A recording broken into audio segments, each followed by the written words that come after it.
Hello नमस्कार दोस्तों, स्वागत है आपका हमारे यूट्यूब चैनल। फ्रेंड, जैसा कि आप लोग जाना है कि गौरव सर के द्वारा एक वीकली टेस्ट लिया जाता है संडे टू संडे, जिसमें 25 क्वेश्चन दिए जाते हैं। उसको हम यहाँ पे देखने वाले हैं। और एक तरह से देखा जाए तो ये आपका जो भी पढ़ाया गया है अब तक उसका रिवीजन हम करने वाले हैं। तो फ्रेंड्स, अगर आप हमारे चैनल पर नए हैं तो चैनल को सब्सक्राइब कर दीजिए, बेल आइकन को जरूर प्रेस करें ताकि आपको वीडियो संबंधित नोटिफिकेशन मिलता रहे। चलिए शुरू करते हैं बिना देरी के। तो पहला क्वेश्चन पूछा है कि कौन से संविधान संशोधन अधिनियम के तहत भारत संघ में सिक्किम को जोड़ा गया था। तो देखिए फ्रेंड्स, 22वें राज्य के रूप में इसको अपनाया गया था 36वें संविधान संशोधन 1975 के तहत।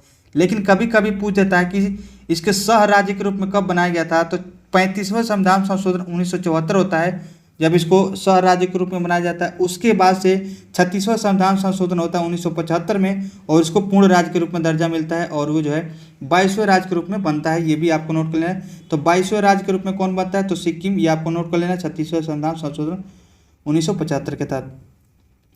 अगला है 7वां संविधान संशोधन पूछ रहा है। तो देखिए फ्रेंड्स, 7वां जो संविधान संशोधन हुआ था 1956 में, और हमने पढ़ा था कि राज्य पुनर्गठन अधिनियम 1956 लाया गया था, इसमें 14 राज्य और 6 केंद्र शासित बनाए गए थे। इसके बारे में आगे देखेंगे।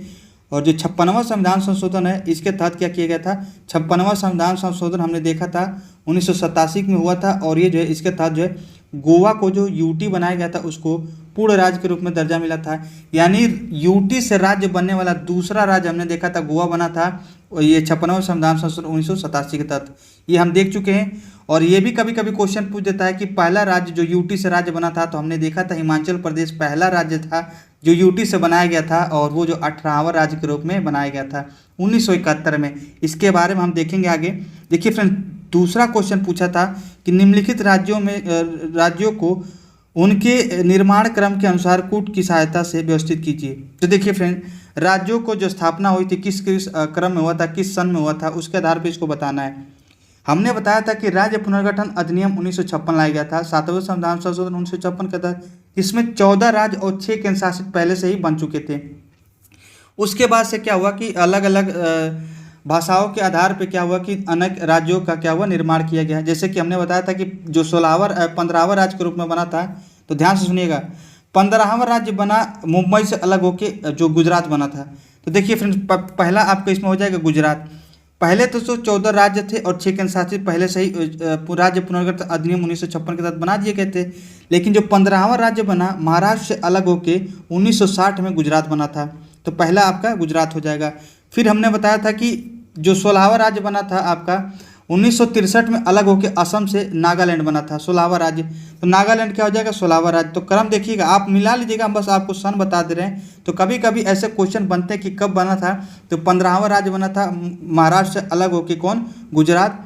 और 1963 में असम से अलग होकर नागालैंड बना था। और सिक्किम हमने बता दिया कि 1975 में बना है। आप सन के हिसाब से इसको बताना है। तो सिक्किम हमने बताया था 36वें संविधान संशोधन 1975 के तहत इसको 22वें राज्य के रूप में दर्जा मिला था। और ये मेघालय जो है हमने बताया था मेघा के 3 मणि 3 राज्य बने थे 21 जनवरी 1972 को। तो 21 जनवरी 1972 को 3 राज्य बने थे मेघा के 3 मणि, मेघालय, त्रिपुरा, मणिपुर, 19वां, 20वां, 21वां राज्य। तो आप मिला लीजिए, पहले गुजरात आएगा 1960 में बना था, नागालैंड 1963 में बना था, मेघालय 1971 में बना था, और सिक्किम 1975 में बना था। इसको आप मिला लीजिएगा। और हमने बताया था कि MMT से भी आप नोट कर सकते हैं, यानी मेघालय, मणिपुर, त्रिपुरा से भी नोट कर सकते हैं। तो ऐसे आपको याद रखना है। तो हमने वहाँ पे देखा था, आगे देख लेंगे इसको। और नेक्स्ट क्वेश्चन पूछा है कि मध्य क्षेत्रीय परिषद का मुख्यालय कहाँ पर स्थित है। तो देखिए फ्रेंड्स, हमने बताया था कि मध्य क्षेत्रीय परिषद कहने का मतलब जो क्षेत्रीय परिषद है उसकी स्थापना जो है राज्य पुनर्गठन अधिनियम के तहत ही बनाई गई थी। उसमें जो है 5 प्रारंभ में क्षेत्रीय परिषद बनाए गए थे, ये हम देख चुके हैं। और इसकी स्थापना कौन करता है, तो क्षेत्रीय परिषद जो होते हैं उसकी स्थापना राष्ट्रपति के द्वारा की जाती है, लेकिन इसकी अध्यक्षता जो है गृह मंत्री के द्वारा की जाती है। इसके बारे में हम डिटेल में बात कर चुके हैं। इसके क्वेश्चन पूछा है कि मध्य क्षेत्रीय परिषद के मुख्यालय कहाँ पर स्थित है। तो देखिए फ्रेंड्स, हमने बताया था पहले प्रारंभ में कितने थे, 5। पहले एक था उत्तर, पूर्व हो गया, दक्षिण हो गया, पश्चिम, एक मध्य में था। तो प्रारंभ में कितने थे, 5, जो कि राज्य पुनर्गठन अधिनियम 1956 के तहत बनाए गए थे। तो 5 प्रारंभ में थे। उसके बाद से एक बनता है नॉर्थ ईस्ट वाला, यानी जो हमने बताया था कि जो नॉर्थ ईस्ट का एक बनाया गया था वो जिसका मुख्यालय शिलोंग में। तो देखिए नॉर्थ वाला कहाँ उसका मुख्यालय है, तो नॉर्थ में हमने बताया था दिल्ली आता है। साउथ वाला कहाँ है, तो चेन्नई में इसका मुख्यालय। ईस्ट वाला हमने बताया था कोलकाता, वेस्ट वाला बताया था हमने महाराष्ट्र, मध्य वाला बताया था प्रयागराज, और नॉर्थ ईस्ट वाला शिलांग जो कि मेघालय में है। तो अभी टोटल में कितने क्षेत्रीय परिषद है, तो आप कहेंगे 6 है। और ये जो नॉर्थ ईस्ट वाला है ये बाद में बना था 1971 के एक्ट के तहत। तो 6 आपके हो गए आपके क्षेत्रीय परिषद। इसका स्थापना राष्ट्रपति के द्वारा की जाती है, अध्यक्षता गृह मंत्री के द्वारा की जाती है। और तो पूछा है क्वेश्चन में कि मध्य क्षेत्रीय परिषद का मुख्यालय कहाँ है, तो ये हो जाएगा प्रयागराज। तो प्रयागराज मध्य वाला हो गया, नॉर्थ वाला दिल्ली हो गया, साउथ वाला आपका चेन्नई हो गया, ईस्ट वाला कोलकाता हो गया, वेस्ट वाला आपका महाराष्ट्र हो गया, और ये मध्य हमने प्रयागराज बता दिया, नॉर्थ ईस्ट वाला शिलोंग जो कि मेघालय में स्थित है। उम्मीद है कि ये आपको समझ में आया होगा। अगला क्वेश्चन पूछा था कि निम्नलिखित राज्यों को उनके निर्माण क्रम के अनुसार व्यवस्थित कीजिए। तो देखिए फ्रेंड्स, सेम क्वेश्चन ये यहाँ से क्वेश्चन बनते रहते हैं कि इसके कालानुक्रम जो है राज्य जैसे जैसे बने उसके आधार पे आपका इसको क्या बनना है, उसको क्रमबद्ध करना है। तो ऐसे क्वेश्चन बनते रहते हैं। तो देखिए झारखंड, छत्तीसगढ़ और उत्तराखंड में पूछा है कि कौन पहले बना है। तो देखिए हमने बताया था कि 2000 में 3 स्टेट बने थे। एक बना था 1 नवंबर को, एक दूसरा बना था 9 नवंबर को, एक 15 नवंबर को। 1 नवंबर को हमने बताया था CUG से हमने बताया था, आपको याद रखना है CUJ। तो एक छत्तीसगढ़ हो गया, उत्तराखंड हो गया, जे से झारखंड हो गया। तो हमने बताया था ये बना था आपका 26वां, ये आपका 27वां राज्य बना था, और ये 28वां राज्य बना था। यानी छत्तीसगढ़ पहले बनेगा। तो छत्तीसगढ़ 1 नवंबर 2000 को बना था, 9 नवंबर को आपका उत्तराखंड बना था, और 15 नवंबर को आपको झारखंड बना था। तो इसी क्रम में आपको लगाना है। तो कौन बनेगा, पहले छत्तीसगढ़, फिर आपका उत्तराखंड, फिर झारखंड। और ये तीनों ही 1 नवंबर, 9 नवंबर और 15 नवंबर को बने थे 2000 को। ये भी आपको नोट कर लेना है। हमने बताया था 1972 को क्या बना था, 1972 में क्या बना था आपका 3 राज्य बनाए गए थे। 21 जनवरी MTM जो कि मेघा के 3 मणि 1972 में, मणिपुर, त्रिपुरा, मेघालय। फिर से एक बार 1987 में 3 राज्य बनते हैं। जैसे हमने MAG से बताया था, मग से मैंने बताया था मिजोरम, अरुणाचल प्रदेश और गोवा, ये 1987 में बनते हैं। तो 3 राज्य यहाँ बनते हैं, 3 राज्य CUG से बनते हैं, और 3 हमने बताया था मेघा के 3 मणि। ये तीनों जो है आपको नोट कर लेना है। एक बना था हमने बताया था सबसे पहले 1972 में MTM मेघा के 3 मणि। तो हमने बताया था मणिपुर, त्रिपुरा, मेघालय बने थे 1972 में, 21 जनवरी 1972 में। और एक बनता है आपका MAG जो कि 1987 में बनते हैं, मिजोरम, अरुणाचल प्रदेश और एक आपका गोवा हो गया। और हमने बताया कि 2000 सन में बनते हैं छत्तीसगढ़, उत्तराखंड और झारखंड। ये आपको सारी बातें आपको नोट कर लेनी है। और ये जो है कब बने थे, तो राज्य पुनर्गठन अधिनियम 1956 के तहत। और कब कब बने हैं ये भी आपको नोट कर लेना है। अगला क्वेश्चन पूछा था, उम्मीद है कि ये क्वेश्चन आपको समझ में आया हो, अभी तक जितनी भी हमने बातें बताई हो। नेक्स्ट क्वेश्चन है, क्वेश्चन नंबर 5 पूछा है कि भारतीय संविधान के अंतर्गत कौन से अनुच्छेद केवल भारतीय नागरिकों को प्राप्त है। तो देखिए फ्रेंड्स, हमने बताया था 15, 16, 19, 29, 30 जो आर्टिकल है वो क्या है, आपके केवल भारतीय नागरिकों को प्राप्त है। और आप हमें बताएंगे कि जो आपका स्वर्णिम त्रिभुज में कौन कौन से आपके आर्टिकल हमने बताए थे, वो आपको कमेंट सेक्शन में जरूर बताना है। ये क्वेश्चन पूछा हुआ है, तो आपको ये स्वर्णिम त्रिभुज हम बताते हैं कौन कौन से आर्टिकल आते हैं। अगला क्वेश्चन है, क्वेश्चन नंबर 6 पूछा है कि किस अनुच्छेद के तहत संसद को नागरिकता के संबंध में कानून बनाने का अधिकार है। तो देखिए फ्रेंड्स, हमने बताया था भाग 2 में नागरिकता संबंधी प्रावधान किया गया है, और आर्टिकल 5 से लेकर 11 तक उसमें प्रावधान किया गया है। और हमने बताया था कि अनुच्छेद जो 5 है वो कहता है कि जो आपकी संविधान प्रारंभ हुआ था उस समय भारत की नागरिकता क्या होगी, उस समय जो भी व्यक्ति थे उनकी नागरिकता कैसे दी जाएगी, उसका प्रावधान करता है आर्टिकल 5। और अनुच्छेद जो 9 हमने बताया था, आर्टिकल 9 हमने कहा था कि अगर कोई व्यक्ति अन्य देश की नागरिकता ग्रहण करता है तो उसकी जो है भारत की नागरिकता स्वतः ही समाप्त हो जाएगी, आर्टिकल 9 में कहता है। और आर्टिकल जो 10 कहता है, जो 10 है कि जो संसद जो है मतलब किसी भी व्यक्ति की नागरिकता जो है, भारत की अगर नागरिकता है उसको जो है किसी संसद के विधि द्वारा ही उसको हटाया जा सकता है, अन्यथा किसी और माध्यम से इसको नहीं हटाया जा सकता है। तो कहने का मतलब ये है कि आर्टिकल 10 कहता है कि किसी व्यक्ति की नागरिकता विधि के उपबंधों के अधीन सिर्फ संसदीय विधि द्वारा ली जा सकती है, किसी अन्य प्रकार से नहीं। यानी संसद विधि द्वारा ही क्या करे, किसी व्यक्ति की नागरिकता ले सकती है, ये कहता है आर्टिकल 10। आर्टिकल 11 कहता है, ध्यान से सुनिएगा, कि नागरिकता संबंधी नियम कानून बनाने का जो है जो भी शक्ति है वो किसके पास निहित है, तो आप कहेंगे संसद के पास। तो क्वेश्चन तो यही पूछा था कि नागरिकता संबंध में नियम कानून बनाने का अधिकार किसके पास है, तो संसद के पास है। और आर्टिकल 11 ये कहता है, तो ये आपको नोट कर लेना है। तो अनुच्छेद 11 आपका आंसर हो जाएगा। उम्मीद है कि ये बातें आपको समझ में आई और आर्टिकल संबंधित आपको 5 से 11 बताया कि नागरिकता संबंधी प्रावधान किया गया है और भाग 2 में इसका उल्लेख किया गया है। अगला क्वेश्चन है कि भारतीय संविधान के किस अनुच्छेद में विधि के समक्ष समता के अधिकार का वर्णन किया गया है। तो देखिए फ्रेंड्स, हमने आपको बताया था कि भाग 3 में मौलिक अधिकार का वर्णन किया गया, जो कि आर्टिकल 12 से लेकर 35 तक वर्णन किया गया है। और हमने देखा था कि जो मूल अधिकार जो थे प्रारंभ में 7 थे, उसके बाद से संपत्ति के अधिकार को 44वें संविधान संशोधन 1978 के तहत क्या किया गया, उसको लीगल राइट बना दिया गया। अभी फिलहाल में कितने 6 मौलिक अधिकार दिए गए हैं। इसमें से पहला आपका समता का अधिकार हमने बताया था आर्टिकल 14 से लेकर 18। उसमें जो आर्टिकल 14 है वो कहता है कि विधि का शासन दिया गया है, रूल ऑफ लॉ जो है आर्टिकल 14 में दिया गया। उसमें 2 बातें हमने पढ़ी थी, विधि के समक्ष समानता और विधि के समान संरक्षण। तो विधि के समान ये पूछा है कि विधि के समक्ष समता, तो हमने बताया था ये कहाँ से लिया गया है, तो यूके से ग्रहण किया। विधि के समक्ष समता यानी कानून के समक्ष सभी समान होंगे, ये कहता है विधि के समक्ष समता, और ये आर्टिकल 14 में लिखा गया है, ये आपको नोट कर लेना है। और ये भी हमने बताया था कि विधि के समान संरक्षण भी कहा गया है, यानी समान परिस्थिति में समान व्यवहार और असमान परिस्थिति में असमान व्यवहार की प्रवृत्ति रखता है, जो कि यूएसए से ग्रहण किया गया है। ये 2 बातें इसमें लिखी गई है आर्टिकल 14 में। विधि के शासन जो कहता है आर्टिकल 14, उसमें विधि के समक्ष समता और विधि के समान संरक्षण 2 बातें लिखी हुई हैं। तो ये आपको नोट करना है, आर्टिकल 14 से संबंधित है। आपका option number C correct answer हो जाएगा।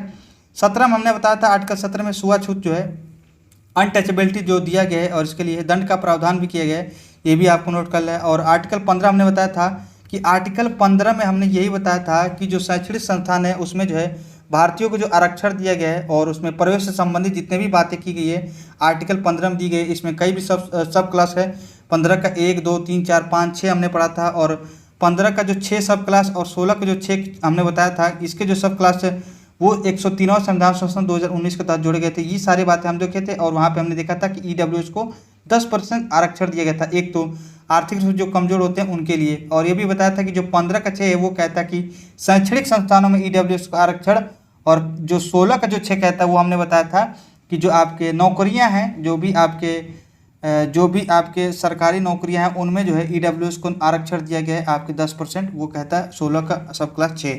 वो सब हम बातें देख चुके हैं। तो नौकरियों संबंधी आरक्षण जो दिए है ये आपका दिया गया 16 जो आपका लोक नियोजन के जो समान अवसर है वो अनुच्छेद 16 में कहता है, और जो आपके शैक्षणिक संस्थानों में प्रवेश और उनसे संबंधित जो आरक्षण दिए गए आर्टिकल 15 में दिए गए।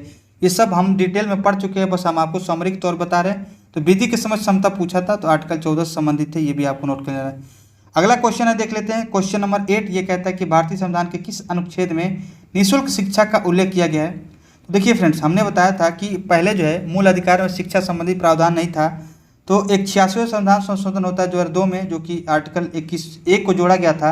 उसमें कहा गया था कि 6 से 14 साल के बच्चों को क्या करेगा, शिक्षा पाने का अधिकार है। ये आर्टिकल आपका 21(1) कहता है। और हमने ये भी बताया था कि इसी के तहत जो है RTE एक्ट लाया गया था 2009, राइट टू एजुकेशन एक्ट 2009 लाया गया था, जो कि 1 अप्रैल 2010 से लागू किया गया था।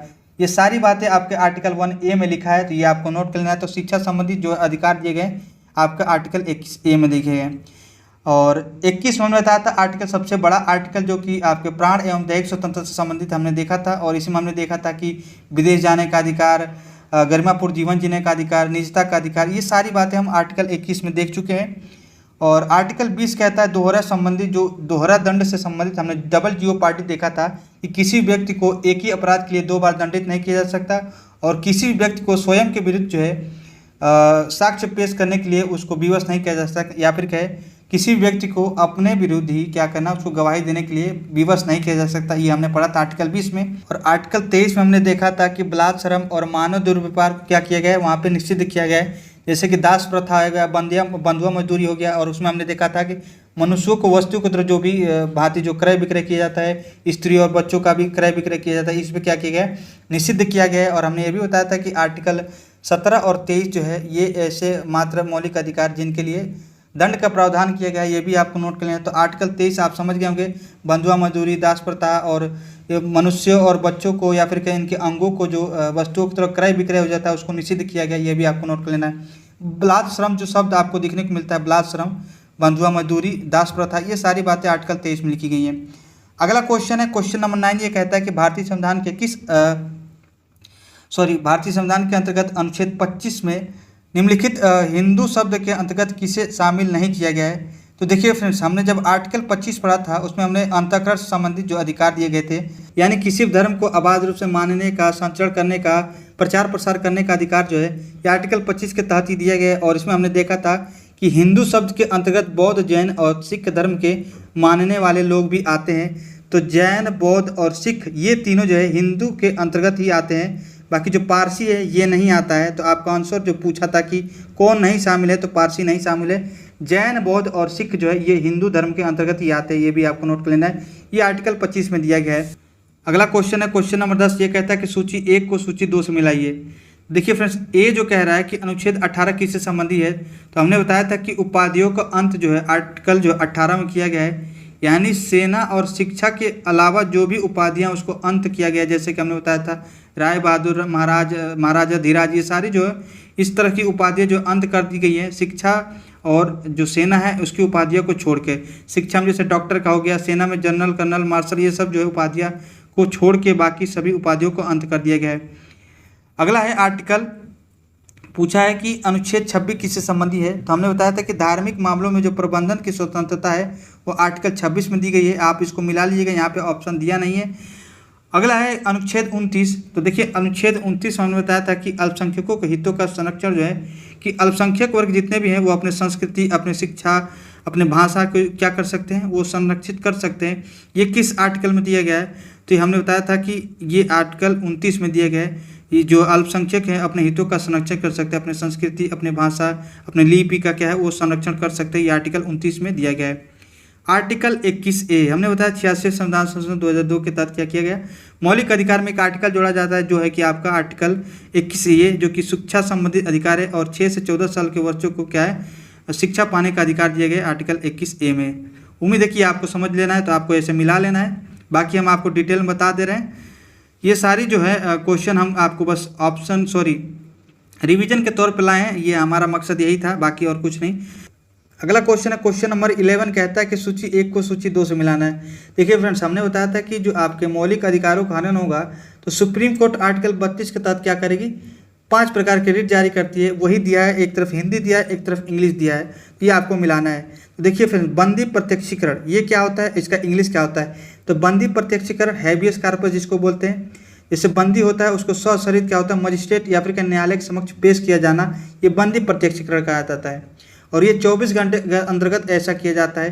जैसे कि मान लीजिए कि किसी व्यक्ति को या फिर जो पीड़ित व्यक्ति है अगर उसको 24 घंटे से अधिक क्या होता है उसको बंदी बनाया जाता है, तो ऐसा सुप्रीम कोर्ट ऐसा जारी करता है कि उस व्यक्ति को सशरीर हमारे समक्ष जो है मजिस्ट्रेट या फिर न्यायालय ऐसा कर सकता है कि हमारे समक्ष जो है 24 घंटे के अंतर्गत उस व्यक्ति को सशरीर उपस्थित कीजिए, ये बंदी प्रत्यक्षीकरण कहता है।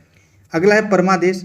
हमने बताया था परमादेश को इंग्लिश होता है मैंडामस, तो ये आपको मिलान है, परमादेश को मैंडामस कहते हैं और बंदी प्रत्यक्षीकरण को हैबियस कार्पस कहते हैं। तो हमने बताया था कि मैंडामस क्या होता है कि हम आदेश देते हैं, परम आदेश मतलब हम आदेश देते हैं। क्या आदेश देते हैं, तो हमने बताया था कि जो आपके जैसे सरकारी कर्मचारी होते हैं, जो भी आपके सरकारी सेवक होते हैं, लोक सेवक जो होते हैं, वो अगर अपना कर्तव्य जो है अच्छे से नहीं करते हैं, तो ऐसे में जो आपका सुप्रीम कोर्ट है वो कहता है कि अपने कर्तव्य को अच्छे से निभाइए, ये हमारा आदेश है, ये हम आपको आदेश दे रहे हैं। तो ये आपका दिया है परम आदेश, हमको नोट कर लेना, मैंडामस होता है इसका।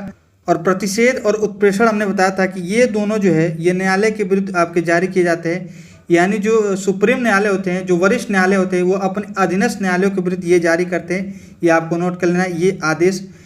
तो प्रतिषेध का होता है प्रोहिबिशन, यानी प्रतिषेध मतलब मना करना, ये प्रोहिबिशन हो जाएगा। और उत्प्रेषण जो है इसको हम सर्स्योरी बोलते हैं इंग्लिश में, ये भी आपको नोट कर लेना है। तो प्रतिषेध और उत्प्रेषण जो होते हैं वरिष्ठ न्यायालयों के द्वारा अपने अधीनस्थ न्यायालयों के विरुद्ध जारी किया था, ये भी आपको नोट कर लेना है।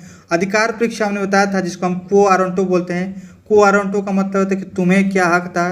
तो कहने का मतलब है कि जैसे कोई व्यक्ति या फिर कहें कोई भी लोक सेवक जो है अवैध रूप से किसी भी पद पे अगर वो आसीन हो जाता है, यानी लोक पद पे अगर अवैध रूप से कोई व्यक्ति उसको धारण कर लेता है किसी भी पद को जो लोक सेवक का होता है, तो सुप्रीम कोर्ट उसके विरुद्ध जारी करता है उसको हटाने के लिए, उसकी जांच के लिए। ये सारी बातें आपको नोट कर लेना है कि तुम्हें क्या हक था उस पद पे जाने का अवैध रूप से, इसके विरुद्ध ये जारी किया जाता है जिसको हम को वारंटो बोलते हैं। तो अधिकार परीक्षा मतलब को वारंटो। ये सारी बातें आपको समझ में आ गई होगी। तो आर्टिकल 32 के तहत जो है सुप्रीम कोर्ट 5 प्रकार की रिट जारी करती है, उसका हिंदी और एक तरफ इंग्लिश दिया है, ये आपको मिला लेना है। उम्मीद है कि इतनी बातें आप समझ गए होंगे। क्वेश्चन 12 जो है वो कहता है कि भारतीय संविधान के कौन सा अनुच्छेद अल्पसंख्यकों को अपनी मनपसंद का शिक्षण संस्थानों को स्थापित और संचालित करने का अधिकार देता है। तो देखिए फ्रेंड्स, हमने बताया था, ध्यान से सुनिएगा, हमने बताया था कि संस्कृति और शिक्षा संबंधित अधिकार आर्टिकल 29 और 30 में दिया गया है। 29 में हमने बताया था कि जो अल्पसंख्यक वर्ग होते हैं वो अपने भाषा, लिपि और संस्कृति की जो है संरक्षित करने का अधिकार इसमें दिया गया है, ये आपको नोट कर लेना। और हमने बताया था आर्टिकल 29 के तहत जो भी अल्पसंख्यक वर्ग है वो अपने मनपसंद के शिक्षण संस्थान को स्थापित कर सकते हैं और उसका जो है संचालन कर सकते हैं, ये आर्टिकल 30 में दिया गया है। उम्मीद है कि इतनी बातें आप समझ गए होंगे। तो आर्टिकल 29 और आपका आर्टिकल 30 जो है ये शिक्षण संबंधित शिक्षा, संस्कृति और शिक्षा संबंधित अधिकार से संबंधित है। और आर्टिकल 30 यही कहता है कि जो अल्पसंख्यक वर्ग जो है वो अपने शिक्षण संस्थानों क्या कर सकते हैं, स्थापित कर सकते हैं और उसका संचालन कर सकते हैं, ये आर्टिकल 30 में कहा गया है। और क्वेश्चन नंबर 13 कहता है कि भारतीय संविधान के अनुच्छेद 19(1) में के अंतर्गत वर्तमान में कितने प्रकार की स्वतंत्रता का उल्लेख है। तो देखिए फ्रेंड्स, हमने आर्टिकल 19 में बताया था कि स्वतंत्रता संबंधित अधिकार दिए गए और इसमें जो है 6 प्रकार की आपके स्वतंत्रता दी गई है। पहले 7 थी। एक संपत्ति का अधिकार जो आपका 19(1) का जो 19 जो आर्टिकल 19 का जो सब क्लास 1 है उसका F जो था वो संपत्ति के अधिकार से संबंधित था, जिसे 44वें संविधान संशोधन 1978 के तहत हटा दिया गया। उसके बाद जो है केवल 6 ही इसमें अधिकार रह गए। हमने बताया था कि 19 का A, 19 का B, 19 का C, D, E, F को हटा के फिर G है, यानी 6 प्रकार के वर्तमान में है। हमने बताया था 19A में बताया था कि वाक एवं अभिव्यक्ति की स्वतंत्रता दी गई और 19 के A में ही आपके बताए थे कि जो प्रेस की स्वतंत्रता है, बोलने का अधिकार, चुप रहने का अधिकार, झंडा फहराने का अधिकार, झंडा नहीं फहराने का, ये सारी बातें उसमें दी गई है आर्टिकल 19A के A में। और 19 के B में हमने बताया था कि B से हमने बताया था कि बिना हथियार के सभा सम्मेलन करने का अधिकार, ये आपका आर्टिकल 19A का B कहता है, स्मॉल वाला। और 19 का C में हमने बताया था कि जो C से हमने बताया था कि संगठन बनाने का अधिकार, ये भी हमने बताया था। निरायुध के संघ और संगठन बताने का अधिकार भी हमने C में बताया था। D में बताया D से दिल्ली, दुबई यानी घूमने का, यानी भारत के किसी भी हिस्से में जो 29 और ये जो 28 राज्य 8 केंद्र शासित प्रदेश हैं, तो उसके कहीं भी किसी भी क्षेत्र में आप संचरण कर सकते हैं, घूम सकते हैं, ये आर्टिकल कहता है 19 का जो D कहता है। E हमने बताया था E से इस्टेब्लिश्ड यानी बसने का अधिकार, यानी भारत के किसी भी क्षेत्र में बसने का अधिकार, वहाँ पर निवास करने का अधिकार, ये 19 का E कहता है। हमने फिर बताया था F हटा दिया गया जो कि संपत्ति का अधिकार था। फिर G हमने बताया था कि 19 का G कहता है जीविकोपार्जन संबंधित अधिकार देता है, जो भी आपके जो व्यापार वाणिज्य कर सकते हैं किसी भी क्षेत्र में भारत के कोने में कहीं भी, यह कहता है 19 का G। ये सारी 6 आपके स्वतंत्रता संबंधित अधिकार दिए गए 19 के 1 सब क्लास में A, B, C, D, E, F हटा के G, यानी 6 प्रकार के वर्तमान में है। तो 6 प्रकार के ये आपको नोट करना है कौन कौन से, ये सारी बातें हम बता चुके हैं। और क्वेश्चन नंबर 14 कहता है सूची 1 को सूची 2 से मिलाई। देखिए फ्रेंड्स, ये कहता है A, B, C, D ऐसे करके दिया, आपको मिलाना है। कारखानों में बालकों को नियोजन के प्रतिषेध किया गया। हमने बताया था आर्टिकल 24 जो होता है कि 14 वर्ष से कम बालकों को जो है प्रतिषेध किया गया। कारखानों, खानों और जोखिम भरा जो कार्य हैं उसमें प्रतिषेध किया गया कार्य करने से। अंतःकरण की स्वतंत्रता हमने बताई थी आर्टिकल 25 में, जो कि धर्म संबंधित अधिकार देता है। और हमने बताया था कि जो आपके किसी भी धर्म को मान सकते हैं, प्रचार प्रसार कर सकते हैं, अधिकरण कर सकते हैं, ये सारी बातें हमने बताया था आर्टिकल 25 में। और आर्टिकल ये तीसरा कह रहा है बलात्श्रम का प्रतिषेध। हमने बताया अभी बलात्श्रम और बंधुआ मजदूरी जैसे ये सारी बातें, और जो मनुष्यों का जो अंग है, उनके जो स्त्री हैं पुरुष हैं, जैसे इनके जो शरीर और अंगों का जो क्रय विक्रय किया जाता है, इसमें प्रतिषेध किया गया। बंधुआ मजदूरी हो गया, बलात्श्रम हो गया, ये सब प्रतिषेध आर्टिकल 23 में पढ़ चुके हैं। डी कह रहा है कि अल्पसंख्यकों के हितों की सुरक्षा की गई है। तो हमने बताया था कि अल्पसंख्यक अपने हितों का सुरक्षा कर सकते हैं आर्टिकल 29 के तहत। और 30 में हमने बताया था कि अल्पसंख्यक जो है अपने जो शिक्षण संस्थानों की कैसे स्थापना कर सकते हैं, उसका प्रबंधन कर सकते हैं, आर्टिकल 30 में कहा गया है। उम्मीद है कि इतनी बातें आप समझ गए। आर्टिकल क्वेश्चन नंबर 15 कहता है कि अनुच्छेद 40 के अंतर्गत राज्य को किसके गठन के निर्देश दिए गए हैं। तो अनुच्छेद 40 हमने बताया था कि ये DPS में हमने पढ़ा है कि ग्राम पंचायत संबंधित है। और गांधी से जो आपके गांधी जी के हमने बताया था कौन सा आर्टिकल है, तो आर्टिकल 40 हमने बताया था। क्वेश्चन नंबर 16 कहता है कि राज्य के नीति निषेध सिद्धांत है एक ऐसा चेक है जो कि बैंक की सुविधा के अनुसार जो अदा की जाता है। तो KT शाह ने कहा था, हमने अभी कल ही पढ़ा था इसके बारे में। जो डीपीएसपी है, राज्य का नीति से तत्व जो है ये एक चेक है जो कि बैंक की सुविधा के अनुसार ही क्या किया जाएगा, वो अदा की जाएगी। ये केटी साका का वक्तव्य है, ये भी आपको नोट कर लेना है। डीपीएसपी के बारे में इन्होंने कहा है। अगला क्वेश्चन है क्वेश्चन नंबर 70, सूची 1 को सूची 2 से मिलाना है। किस आर्टिकल में क्या कहा गया है, ये बातें आपको नोट कर लेनी है। आर्टिकल 41 हमने कहा था कि काम करने का अधिकार, और इसी के तहत जो है सभी स्त्री और पुरुष को काम करने का अधिकार, समान कार्य के लिए समान वेतन का अधिकार, ये किस में दिया गया, ये सारी बातें हम देखने वाले। तो काम पाने का अधिकार, चाहे वो स्त्री हो चाहे पुरुष हो, उसको काम पाने का अधिकार ये किस में कहा गया है, आर्टिकल 41 में। और इसमें हमने देखा था मनरेगा जो है, और जो हमने देखा था वृद्धा पेंशन, ये आर्टिकल 41 के तहत इसमें दी गई थी। और आर्टिकल 40 जो कहता है कि 40 में हमने बताया था ग्राम पंचायत की गठन, ये भी आपको नोट करना है। और 48 में हमने बताया था कि कृषि एवं पशुपालन का गठन करना, और जो भी आपके कृषि हैं और पशुपालन उनके वैज्ञानिक तौर पे क्या करना, इसको विकसित करना, ये कहता है आर्टिकल 48। आर्टिकल 44 हमने बताया था कि यूसीसी यूनिफॉर्म सिविल कोड, समान नागरिक संहिता, और हमने कहा कि केवल आपके गोवा में एक ही ऐसा राज्य है जो कि गोवा में यूनिफॉर्म सिविल कोड आपको लागू है, जो कि समान नागरिकता संहिता जिसको बोलते हैं। तो आर्टिकल 44 हमने बता दिया समान नागरिकता संहिता, 41 बताया कि काम पाने का अधिकार, 40 में हमने ग्राम पंचायत के गठन, और 48 में कृषि और पशुपालन का गठन कहता है, ये आपको नोट कर लेना है। अगला क्वेश्चन पूछा है आर्टिकल 18, ये कहता है कि समान कार्य के लिए समान वेतन का अधिकार। तो देखिए फ्रेंड्स, 41 में बताया था कि राज्य द्वारा कुछ अनुसरणीय नीति दी गई है, ABCDEF करके हमने देखा था, वहाँ पे 6 प्रकार से उसमें बातें कही गई थी। ए में हमने कहा था कि सभी स्त्रियों के पुरुषों के आजीवन प्राप्त करने का समान अवसर प्राप्त होंगे, यानी जो भी स्त्री हैं चाहे पुरुष हैं उनको सभी को आजीविका प्रदान करने का समान अवसर प्राप्त होंगे, ये आर्टिकल 39 का स्मॉल ए कहता है। ये सारी बातें ABCD, स्मॉल के बारे में कहा गया, स्मॉल AB जो CD था, तो उसमें जो डी था, जो 39 का जो घ था, उसमें कहा था कि सभी स्त्री और पुरुषों को समान कार्य के लिए समान वेतन का प्राप्त होना, ये कहता है आर्टिकल 39 का डी। तो ये आपको लगाना है, आंसर आपका 39 का घ हो जाएगा। इसी में कहा गया है कि समान कार्य के लिए समान वेतन को प्रावधान किया गया है आर्टिकल 39 के, चाहे वो स्त्री हो चाहे पुरुष हो, तो सभी स्त्रियों और पुरुषों के लिए ऐसा कहा गया है 39 के घ में। और अगला क्वेश्चन पूछा है कि किस अनुच्छेद का संबंध अंतर्राष्ट्रीय शांति एवं सुरक्षा से संबंधित है। तो हमने बताया था कि आर्टिकल 51 जो कि बहुत ही इंपॉर्टेंट है, उसमें हमने बताया था कि अंतर्राष्ट्रीय शांति सुरक्षा संबंधित जो भी नीतियां हैं वो किस आर्टिकल में दी गई है। तो आर्टिकल 51 में हमने देखा था, तो जो भी विदेश नीति बनाई जाती है वो आर्टिकल 51 के तहत ही बनाई जाती है। और अनुच्छेद 50 हमने बताया था कि 50-50 यानी कार्यपालिका और न्यायपालिका की जो कार्य की जो शक्तियाँ हैं उसको पृथक्करण किया गया है, तो 50-50 दोनों को आधा आधा शक्ति को बांटा गया है 50 में। अनुच्छेद 48 में बताया कि पशु और जो आपके पशु हैं कृषि हैं, तो पशुपालन कृषि पालन संबंधी इसमें बात कही गई है। और इसी में हमने गौवध को जो कि रोका गया है, जो कि जो गौवध होता है यानी गौ हत्या को प्रतिषेध किया गया आर्टिकल 48 में ही हमने देखा। और आर्टिकल 49 में हमने देखा था कि राष्ट्रीय स्मारक है, जो राष्ट्रीय महत्व के जो स्थान है उनका संरक्षण करने का प्रदान राज्य को दिया गया है, ये आर्टिकल 49 में कहा गया है। ये सारी बातें आपको नोट कर लेनी है। तो अंतर्राष्ट्रीय शक्ति और सुरक्षा का जो भी विदेश नीति है वो किस आर्टिकल के तहत दी गई है, आर्टिकल 51 के तहत। क्वेश्चन नंबर 20 कहता है कि न्यायपालिका और कार्यपालिका को अलग का प्रावधान अनुच्छेद किस आर्टिकल में दिया गया। अभी बताया कि अनुच्छेद 50 में 50-50 से आप नोट कर लेना है कि कार्यपालिका और न्यायपालिका की जो शक्तियाँ हैं उसको अलग अलग की गई है, ये आर्टिकल 50 के तहत की गई है। 51 हमने बता दिया अंतर्राष्ट्रीय शांति सुरक्षा को बढ़ावा देगा और विदेश नीति का संवैधानिक आधार होगा, ये आपको आर्टिकल 51 कहता है। हमने बताया कि आर्टिकल 49 अभी हमने बताया कि राज्य जो है राष्ट्रीय स्मारक जो होते हैं जैसे ताजमहल हो गया, लाल किला हो गया, इन सारी बातों को राज्य महत्व को उनके स्थानों को क्या करेगा, संरक्षित करेगा। 48 हमने बता दिया कि राज्य कृषि और पशुपालन को आधुनिकीकरण और वैज्ञानिक बनाने का प्रयास करेगा और इसी में गौवध का जो है रोक लगाया गया है।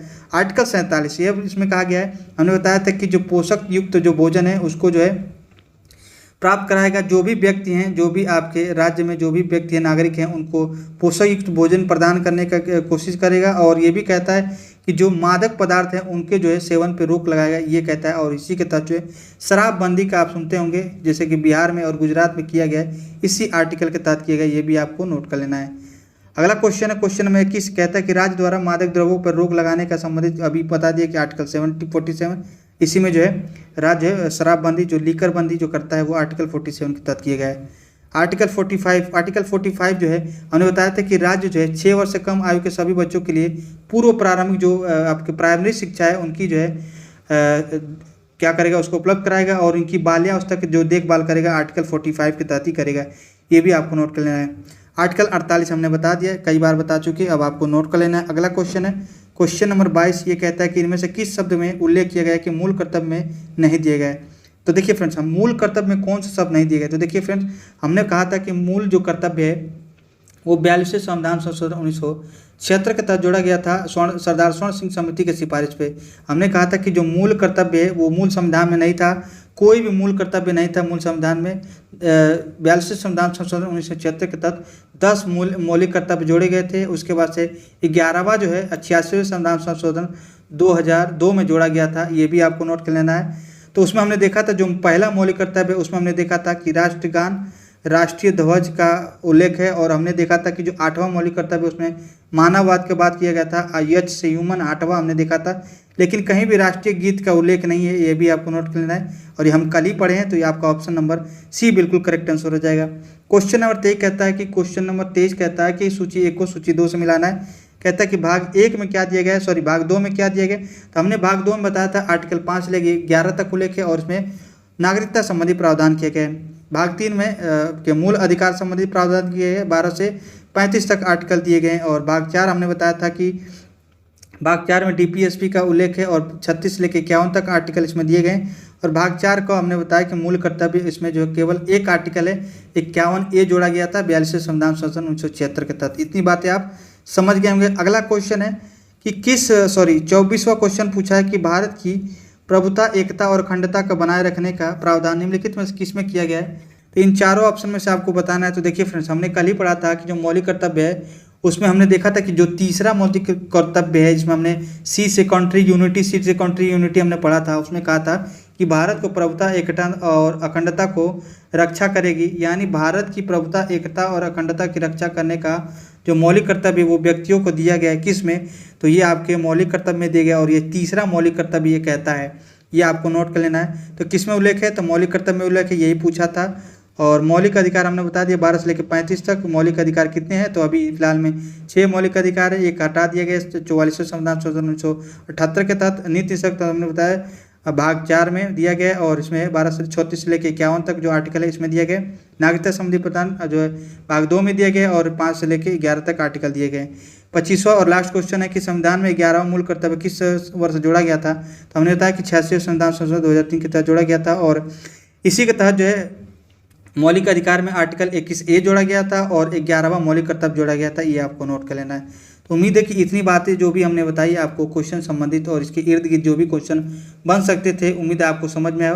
फ्रेंड्स, अगर आपको ये सेशन पसंद आया तो सेशन को लाइक शेयर जरूर करें और हमारे चैनल को सब्सक्राइब जरूर करते हैं। मिलते हैं नेक्स्ट वीडियो में, तब तक के लिए जय हिंद।